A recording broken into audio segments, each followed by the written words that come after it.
Hej, ne zaboravi da me zapratiš.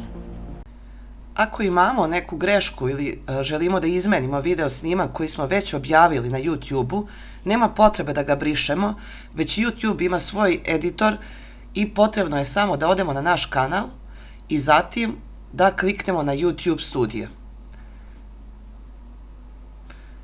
Zatim izaberemo sadržaj i video koji želimo da promenimo. Na kraju uređivač. I kao što vidite, ovdje imamo skraćivanje i isecanje, da zamaglimo određen deo, zvuk da dodamo i završni ekran sa karticama. Idemo redom. I skraćivanje.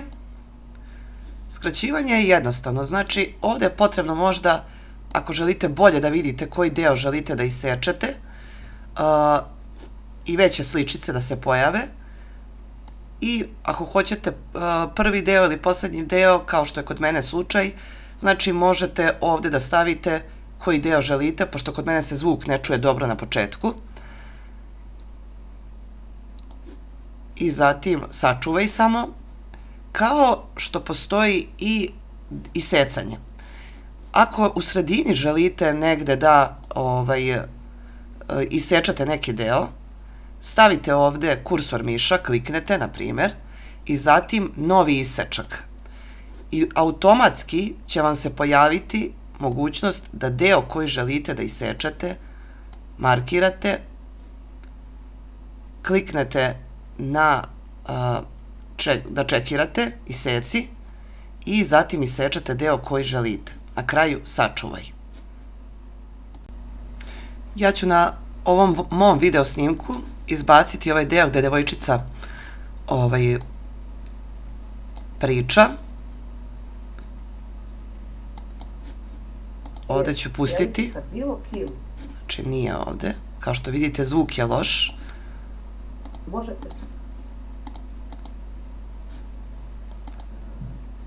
Zamislite svet.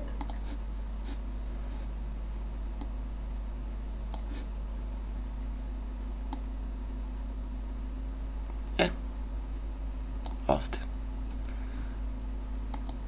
Novi isečak.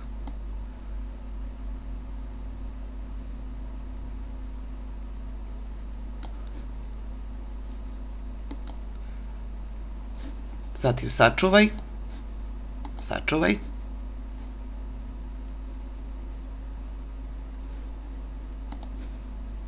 I kao što vidite, ovdje video se obrađuje, navratite kasnije, sačekat ćemo. I hajde da vidimo kako je ispalo. Pustit ću.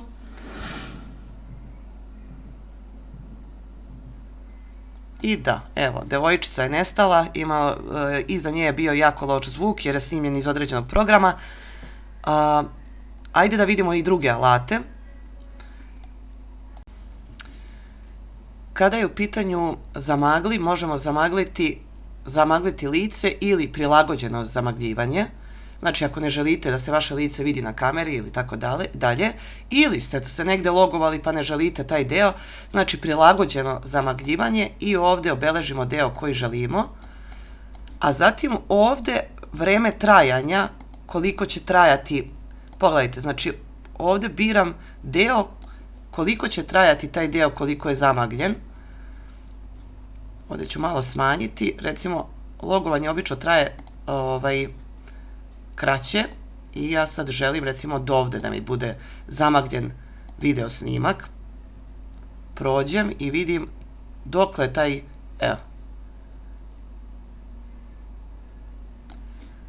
Dobro, ja ću ovde kliknuti pa zatim delete na tastaturi, vratiti se nazad. Što se tiče zvuka, možete dodati zvuk na vaš video snimak, izabrati i zatim izabrati deo dokle će da ide također zvuk. Završni ekran, da se doda playlista na određen deo na kraju ili određen video snimak. Ovdje kod mene već dodata playlista. i kartice sa informacijama, da li ćemo video, da li ćemo link, da li ćemo određeni neki drugi kanal, playlistu i tako dalje, znači da dodamo kartice sa informacijama na određen deo. Na kraju je potrebno sačuvaj i to je to, znači ne morate da gubite čitav video snimak, lajkove i tako dalje, već možete da izmenite u YouTube editoru. Hej, ne zaboravi da me zapratiš.